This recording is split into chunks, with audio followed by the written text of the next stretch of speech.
All right, JoeyRitter.com on Twitter at Joey Ritter. Ladies and gentlemen, he is B-A-C-K back. Dave Biscella, welcome back to JoeyRitter.com. It is great to have you on again. Congratulations for being the second timer on the show. I must have a thing for people from Ohio. I don't get it. Yeah. Plus, me and Tony, how can you not have us back? Absolutely. Now, you have a much better, more interesting background than the last time I had you on.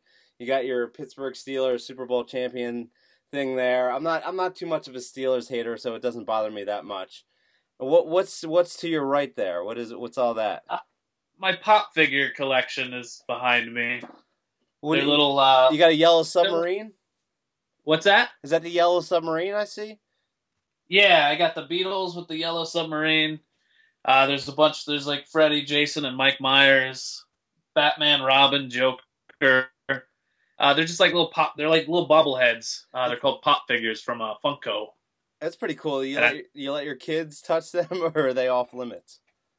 No, these are mine. These are mine. Yeah, I buy them enough toys. These ones are mine. How are the kids doing? Good. They're getting big. You got 3 kids. I don't know how you do it. It's hard enough for me to do one weekly podcast. You've got 2 weekly podcasts. Why don't you plug those right at the top of the show here? Kind of 3, because we do Erik and Dave Talking with Erik and Dave, which you listen to. That's just me and my buddy Erik talking. And then Movies on Up. It's just a movie podcast. We do 2 episodes a week. I listen to Movies on Up too. But you guys are so intelligent about movies that I can't keep up with it sometimes because you guys are so into like directors and you get really into it. And I can just recite 80s movies. I don't know any of like actresses and actors today. I just can't keep up with it. I've always been obsessed with like actors and actresses and writers and directors. So I like talking movie news, so we do that for an episode, and then later in the week we do another episode that's like a discussion. Either we give a list or we watch a particular movie and just do a full episode just on that. So, right, so you got 2 episodes a week. Wow. So you got Erik and Dave Talking, and you've got Movies on Up. What's the third one? The Movies on Up is 2 episodes a week, so that's kind of 3. Man, I said this in our last interview, but your girl is a saint. Because it's like, I got to schedule my interviews around one baby and that whole schedule. But you've got, all this stuff going on. I mean, your girl, you got to treat her well, I'm assuming.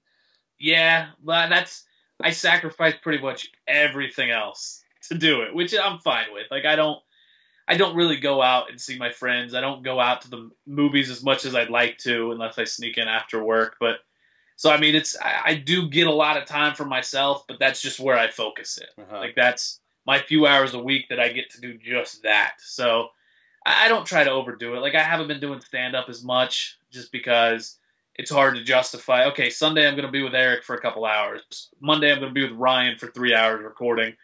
Thursday and Friday I want to be out doing stand-up. I don't try to push it because then she'd be a little less lenient, but like I said, I think I said it last time. You just pick your battles.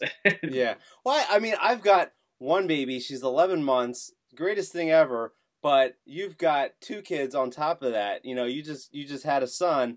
I don't even know how you just keep adding on to the pile. I don't know how I'm ever going to have a second kid. Well, we were like, I'm like 8 years younger than my brother, and she's like 6 years older than hers. So we didn't really have good relationships with our siblings growing up just because of the age gap. So we knew right away, it's like, we want to have them close together. So that's what we did. By September, they'll be 4, 2, and 1. So. Wow. Yeah. Put the time in now, right? Yeah. And because it's like, you don't understand how you could do it with more than one, but it's really, you just don't have time to think about it. Like, I never really had time to reflect and think like, oh, how am I going to manage with 2? Because you just do it. And then it's like, oh, you don't really think about, how am I going to do it with a third one? It just happens and you just do it. Yeah. Like, they keep you so busy that you don't really, once it's happening, you don't really think about what it is, because you're focused on doing it. Yeah, three's not going to happen for me. You know, I know I'm on record saying that, but I think I'll stop at two. You know, she deserves a sibling. You got to have that relationship. It's an important relationship, but I can't do more than two. Yeah, it's fun. I don't know what we're gonna do when he's walking and stuff, and we don't have a little baby. It'll be the first time in a while we don't have like a little baby. So Yeah, my daughter just started walking, and it's like we boxed off everything in the living room, and I kind of feel like we keep her in a cage, but we don't have the house baby proofed or anything, so she can't walk around like in the dining room or kitchen and open drawers and get knives and all that stuff. So she just kind of just works in the just walks around the living room in a circular pattern. That's more than enough. That's all she needs. Yeah, she's not making any new memories. No. Now, Erik and Dave Talking with Erik and Dave, fantastic podcast. I listen every week. I'm addicted to it. Your co-host, Eric Cribley, he hates my guts. He does. The man hates my guts. And I guess I understand why. I guess I came on a little too strong for him. It was kind of like, you know, the middle school dance when like, you know, you see the girl that you want to ask and you don't do it. You just come on too strong. That's kind of what I did with Eric. But I didn't expect the kind of reaction that he gives me every week. And not only that, you guys did a live show. And, you know, I just assumed it was Eric who hated me. But then I write this nice email to you guys. You're like, oh, this email comes from Joey Ritter. And you just hear the crowd go, boo! They picked their, I don't know. I don't know how that happened. I don't know what happened. And then I don't even really stick up for you. I just I don't join in, and then I get accused of, I don't even know. The whole thing doesn't make any sense to me, but you can't. Eric's going to be Erik. You can't stick up for me because that's the nature of the podcast. That's just your personalities. You know, you can't switch it now. Yeah. So, but I gotta say, what the reaction at the live show, part of me was like upset. It's like, oh, these people are booing me. That's not nice. But at the same time, it's like this. I don't even know where in Ohio you guys are located, and I'm getting this kind of reaction from a live show. That was kind of cool. I mean, yeah, we open it up to listeners, and listeners, I said from the beginning, I want listeners to be a part of the show, and that was the whole point of fan fiction, and, like, we read every email we get, and Kalinich pretty much became the third mic there for a while, and then you've become such a part of it, and it's just, it is like a little community that we've built within Erik and Dave, so. Well, now it's like a thing now, weekly, because I think we've all figured out our roles within the podcast. And one thing that Erik can't stand is when you write about what you eat. So now my thing is like, yeah, just because Kalinich sends emails that make it's like a diary to him, and every one of them is what he's eating at the moment that he types it. So, but you ever see the way that guy tweets though? It's like 10 tweets in a row of like half thought out things that just kind of make 10 random tweets. Here's the thing about Michael Kalinich, who I didn't plug it earlier. Him and Cribley actually started a podcast called Facts. It's an interesting listen. Mike Kalinich is pretty much summed up. He's a bit. Like, everything he does is pretty much a bit. And I don't even know what the real Michael Kalinich is because everything comes off like a bit. Yeah. Was Erik and Dave your first podcast? My first one that I started, there's a show called Podcast Squared that it's 200 or so episodes by now. It was a podcast review show, and then we morphed into like talking about news. I was on that for a little over a year, and I mean, I still do make appearances like once or twice a month. But it was for about 8 months. I was weekly on that.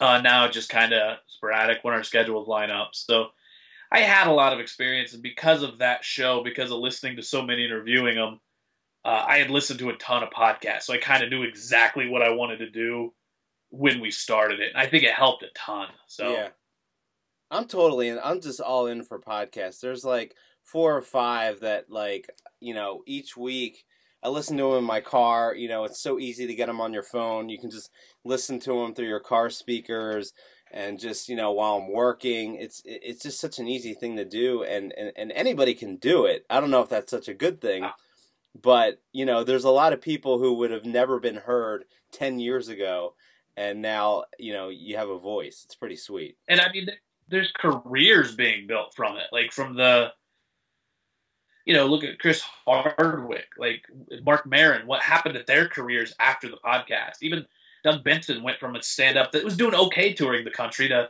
selling out everywhere he goes. I mean, it's just, those are bigger people that already were established, that it just kind of pushed them over the edge. But then you have people that they make a living off of it, which Adam that's Carolla. kind of a thing to think about. So, yeah, I mean, it's, you mentioned like Bill Burr is another one that I listen to each week, and his podcast just started off with, calling a crappy cell phone, and now it's like, he's got advertising, and it's weird when he reads his advertising, he makes it funny. Like I don't mind his advertising, the way he talks about it.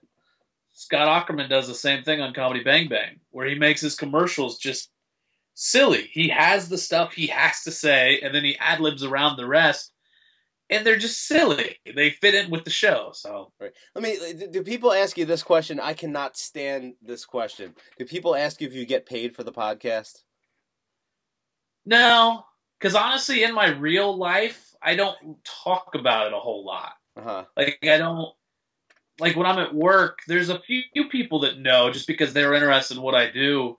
And they listen, but I don't really talk about it. Like, I don't go out there. I'm not a good personal promoter, so I don't really have a lot of conversations in the real world about podcasting. Yeah, I have to say I'm the exact opposite. All I do is talk about myself and my personal promotion. But, I try to do it in a way that's not that annoying, but if it is, that's not my problem. Now, on the Erik and Dave podcast, you do a segment called Magik. You want to talk about that? It started. We would run out of stuff because literally whole show started as just me and Erik just sitting down, turning the mics on, and we just talk. That's why the name's Erik and Dave Talking with Erik and Dave, because it's just usually us. The plan was for us just to talk for an hour. About 4 or 5 episodes in, we realized we're not good at this. So we started making index cards that were we would be A to Z. We just called them A to Z cards. One of us would make cards, and first thing that comes to mind on A, B, and we would just discuss them. Then Erik made cards of things that fight, and we would each draw a card and discuss who would win in that fight. And then I started calling it Magik. I don't know why. And then it just morphed into, we had Magik the Fightening, Magik the Eatening, where we would just draw cards and which would you rather eat. There was one involving ladies that I won't say the name of.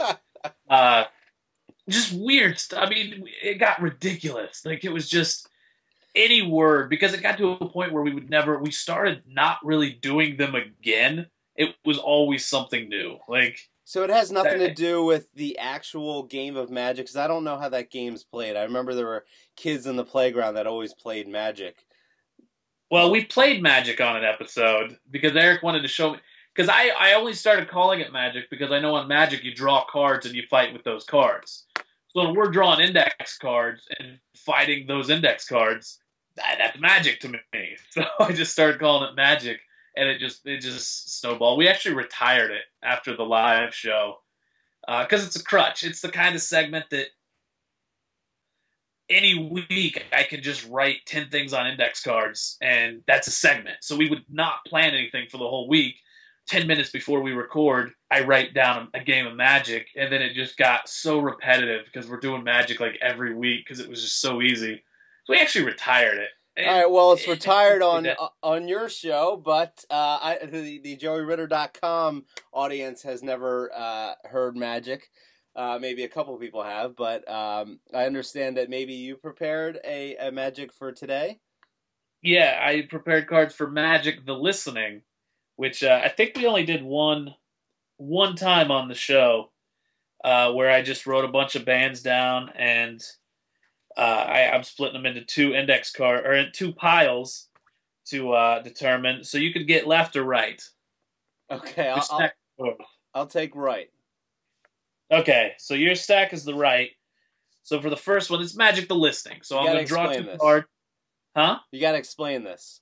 It's just, I pick a card from your stack, and then I pick a card from my stack, and then we just decide what would we rather listen to. Okay, all right. That's it. So for your first card, The Interns. Nice. Tony Hart's old band. Mine, Duran Duran. See, this is a tough one. Well, who goes first? Go for it. All right. Now, I'm going to say The Interns because, Tony Hartman's a good friend of the show, and nobody from Duran Duran has appeared on my show, so I'm not going to give them props. But Rio is one of my favorite bass lines of all time. The bass in that song, such underrated.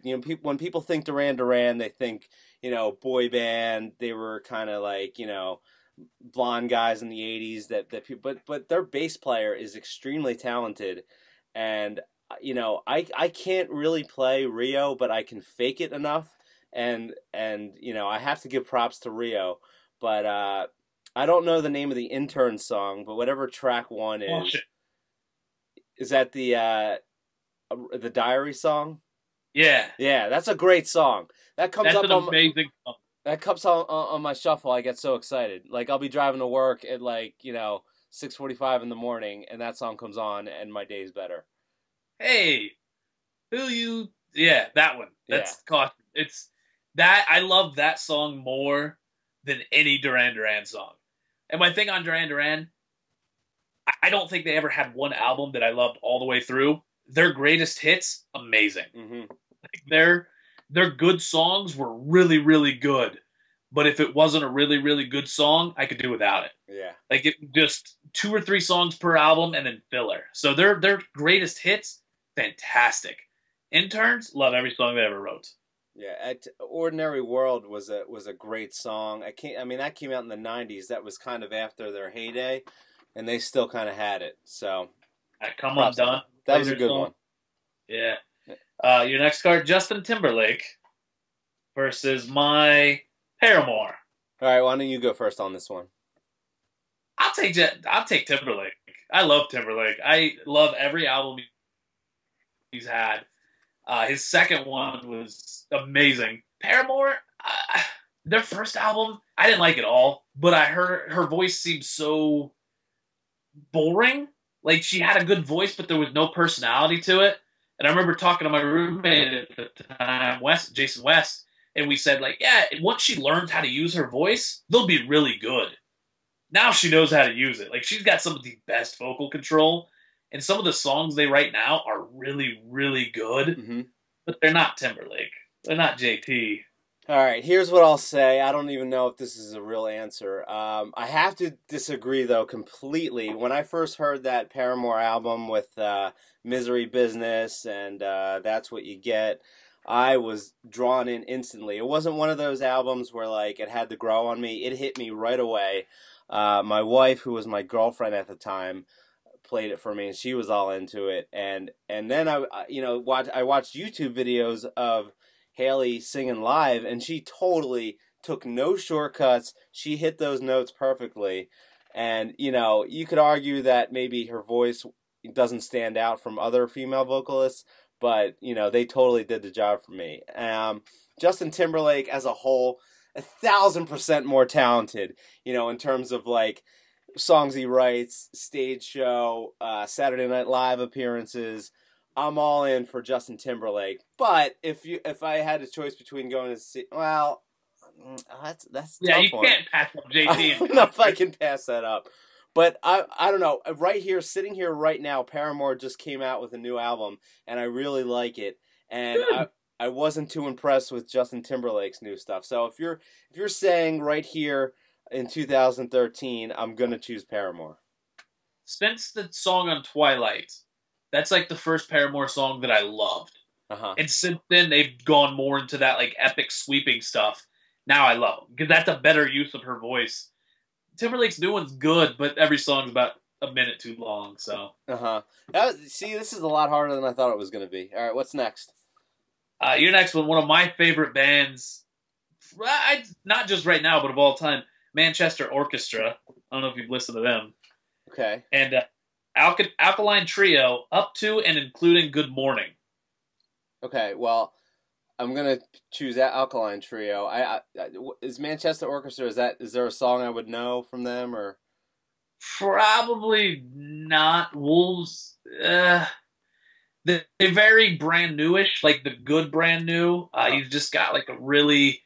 They're hard to explain because they're like they write songs that feel like they're written for me because I love like a slow build up to just epicness, and that's what they write. And his voice is so unique. Andy Hall is the singer. His voice is so unique, and he just brings you into a different world when you listen to them. And his lyrics, he's such a good lyricist. Like, they're just everything I love about music Manchester Orchestra has. All right, well, you totally sold me on them, but Alkaline Trio, I mean, especially, I liked Good Morning. I mean, that might be one of the... That's why this is everything up to and including Good Morning. But I was okay with Crimson, too. I mean, I know that's not included, but I was in the Crimson. See, this one's tough because I do love Manchester Orchestra, but those, God Damn It, and From Here to Infirmary, and Maybe I'll Catch Fire, those albums are huge. I don't think I could, as much as I love Manchester Orchestra, and they probably are one of my favorite bands ever, I gotta go Alkaline Trio up till Good Morning, because that just, radio, even if it's just for radio, I'm fine with that. Yeah. See, Alkaline Trio, to sorry, we had a little Skype thing there, but Alkaline Trio, to me, I think they're better for the iPod generation in terms of the shuffle. Like, yes, I can sit and listen to a whole Alkaline Trio album, but eventually their songs kind of run together. I don't know, but yeah. I mean, moving on, though. All right. Another one of my favorite bands of all time, The Cure versus, Misfits. This might be the toughest one in the history of Magik for me. Oh, not for me. They're like two bands. They're probably the only two bands I could honestly sit down and listen to for 24 hours in a row and not get tired of. Like, I don't think I would ever get sick of either one of those bands. And by Misfits, I mean obviously only mean the Danzig years. Right. I don't count the after that. But I probably have to go with The Cure. Yeah, I agree with that completely. It's not even a contest for me. Yeah. Yeah. Go on. How did you get into the Misfits? Because you and I are kind of the same age. They're a band that just passed me by. I mean, their shirt was always for sale at Hot Topic, and kids always wore them. And I know they probably had great songs, but they were like a little before my time, and I don't think their music held up to late 90s, early 2000s. I think if you listen to it now, you get a whole new appreciation of it. I got into them a little bit. Mother from Danzig hit in high school for me. So that was enough that I went back and listened and liked them, but weren't like really into them until probably my mid-20s when I just started listening and just like paying attention. It's like, yeah, this is everything I like about music. So I gained appreciation for them as I got older. Yeah. So to me, it's The Cure, hands down. I mean, I'll admit that I'm a greatest hits guy with The Cure, but they're great.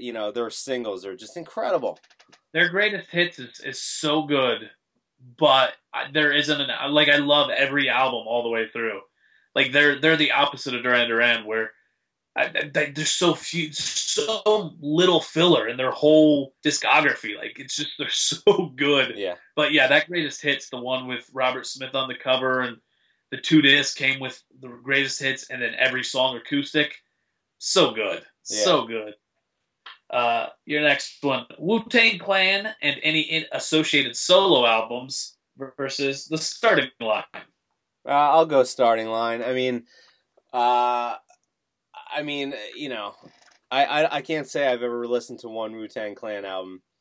ever. I can't even name a Wu-Tang Clan song, and Starting Line brings up so many good memories. I mean, the the most amount of people I ever played for in a band was opening up for the Starting Line, so I just have too many good associations with that band.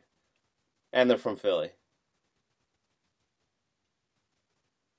See, Starting Line was a band that I never disliked, but never was really into. They had songs that I liked, but I never liked an album. I saw them live a couple times. They were good enough live. I saw them live in Jersey, which was cool because I think it was their hometown.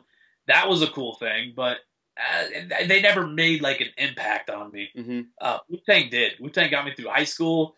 The ODB album, Method Man's first album, Raekwon, Jizza did Gravediggers album. Like, there was so much rap that came into my life because of Wu-Tang Clan that, yeah, I have to go Wu-Tang. This is good. I think we haven't agreed on many so far. This is good. No. Last one, you have Alkaline Trio after Good Morning, and I have Newfound Glory. Who goes first? I lost track. Go for it. All right, Newfound Glory by far. Because I like I said, Crimson I have, but I haven't had a Alkaline Trio album after that. Newfound Glory. I mean, you cannot deny that. I think it's the self-titled album. That's an album with no filler. Every song is like, that was the height of pop punk. There were so many bands, and this is not a good thing, that came after them that just emulated them, and every singer tried to sound like the lead singer of Newfound Glory, and they just, you know, I think after Blink-182, they were like the next band that were like the quintessential pop punk band. Yeah, no, Crimson was okay as a full album, but anything after that Alkaline Trio, I've only liked a couple of songs, a handful of songs on each one, so it's like, Newfound Glory, though, the only negative thing about them is they wrote their best song early. Like, the first time you listen to Hit or Miss, you know they're never going to write a song better than that. Right. It's like listen to Foo Fighters. When you hear Everlong for the first time, you realize they are never going to write a better song than that.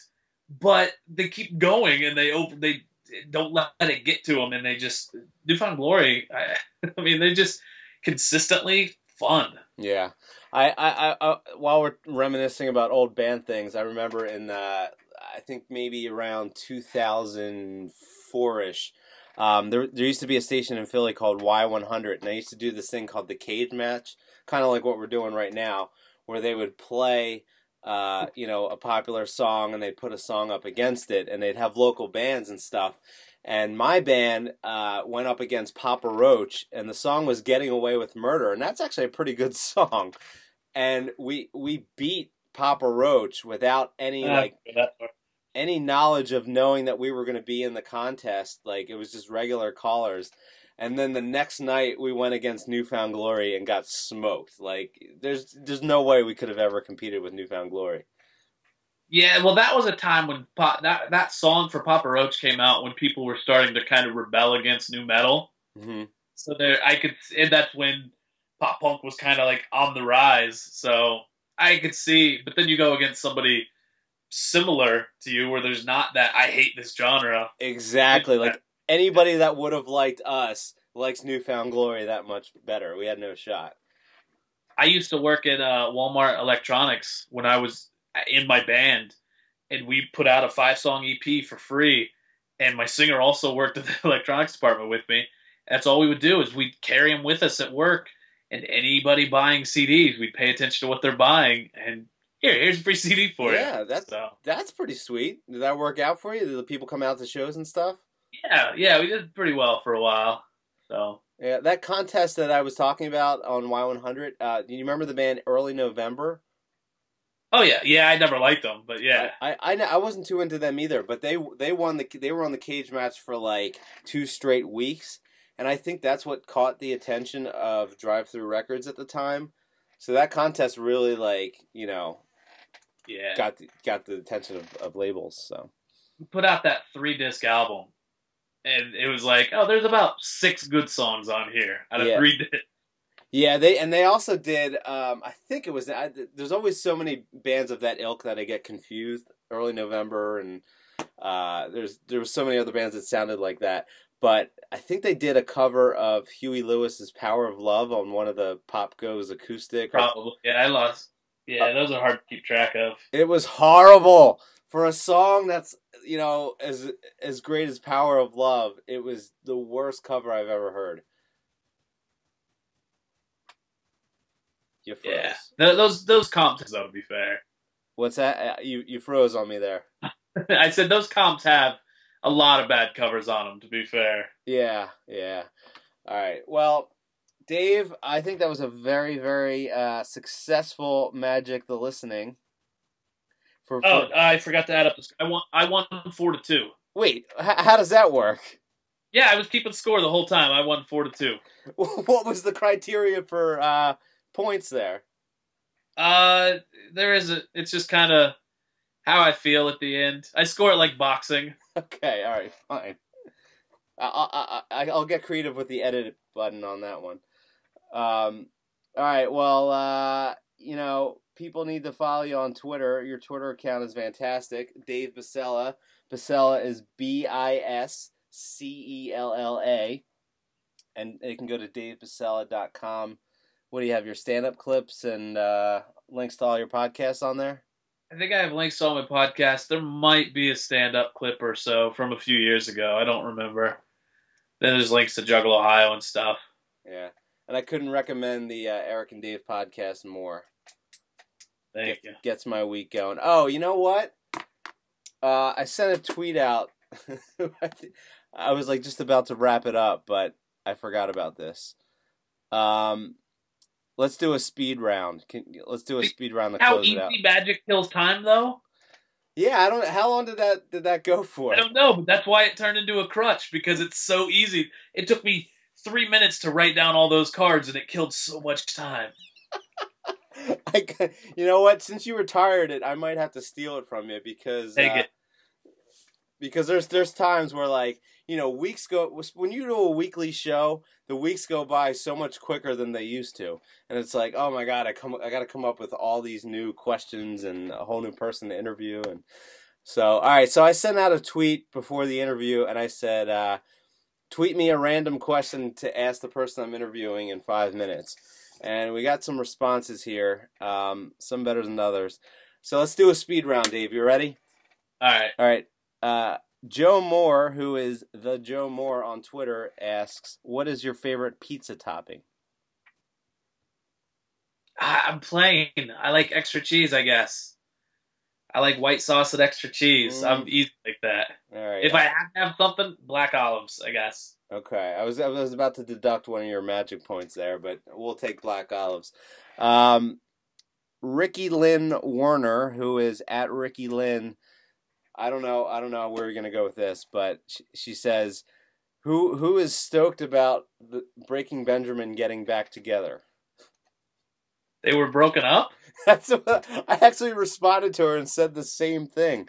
But my wife is a huge Breaking Benjamin fan, so she'll be excited about it. I feel that sucks that they were broken up, and I'm just now finding out about it because for all these years, I had wished Breaking Benjamin were broken up.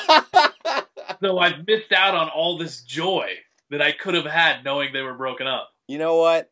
I'm not a Breaking Benjamin guy by any means, but when you take all those Breaking Benjamin and Creed and all those horrible Euro bands with a Euro voice, they're the most tolerable because they do have good rock riffs, and I'm telling you, you're hearing the vocals and you're dismissing it. I'll tweet you a song and get a second opinion. I've not listened to it. All right. Dane Weir, who is at Dane Weir 23, writes, "Why are you the way you are?" It's kind of I am. It's a vague question. Vague question gets a vague answer. All right. John Feerick, who is at Atmospheric, writes, "Great taste or less filling?" Great taste. Great taste. Okay. I disagree with that one. I'm going for less filling. I don't know if I read this one, Dave. This is a little suggestive in nature. But I like to keep it wholesome. I like to, but I gotta read it because I mentioned it. So she gives you a choice here. You just pick the choice. This one says, from Brianna Lindsay, very classy gal, BR Lindsay 88 on Twitter, says, boners, comforting or alarming? Oh, comforting. Okay. I love having boners. I don't even have to do anything with them. Like, just give me a boner for a few hours and just, like, nothing to do. I'll just hang out. I can put me in an auditorium full of people, give me a boring, like, business lecture for 4 hours. I don't care if I have a boner. I don't have to do anything. I don't have to get perverted with it. I don't have to touch it. I don't have to try to get the people around me to touch it. Just let me have it. Let me have it. I was about to skip that question, but that was a great answer. All right. Here we go. Big fan of having a boner. I don't get this next one. This is from Sean, who is at SeanW1111 on Twitter. Is fried bologna? Did I say bologna? Oh my God, I can't read. Is fried bologna in the Dieter's pork roll sandwich? What is a Dieter's pork roll sandwich? I don't know, but all those words together sound terribly disgusting. So I guess he wants to know if there's fried bologna. I don't think I've ever read the word bologna out loud. Sorry, I mean, it comes from Bologna, which is Bologna. So some other language, I said it correctly. Yeah. All right. So Chip Chantry, who is a former guest on JoeyRitter.com. How far did you make it into watching The Wall when you were high, and did you realize it was a huge mistake? Not very far, ever. High or sober. I just don't like it. Got it. All right, well, those are the questions we had on Twitter. Pretty random, but, you know, it works. Keep the fans involved. Dave Biscella, excited to have you on for the second time. I think this was better than our first interview. Oh, yeah. There's a little rapport now where we really didn't know each other last time. We didn't know each other at all. It was literally the first week I started listening to your podcast. Yeah. And, you know, the show's just better as a whole, you know. And I had a terrible mustache for a sketch I was filming the next day. I was okay with the mustache, but yeah, I see what you mean. I actually just saw that sketch. We just put it up online today. Like, it's been so many months, and it's like, oh, I forgot about that mustache. Where can people find the skit? I don't know if it's maybe youtube.com/Reverse Cowboy Comedy. I don't know if it's private or not because we still got to decide what we're doing with it. It's only 1:15. It's not good. It was just I was trying to write a sketch that had no jokes in it, and that's what the result was. All right. Well, we'll wait on that one. Dave, I appreciate you doing the show. Keep killing it. I appreciate you having me.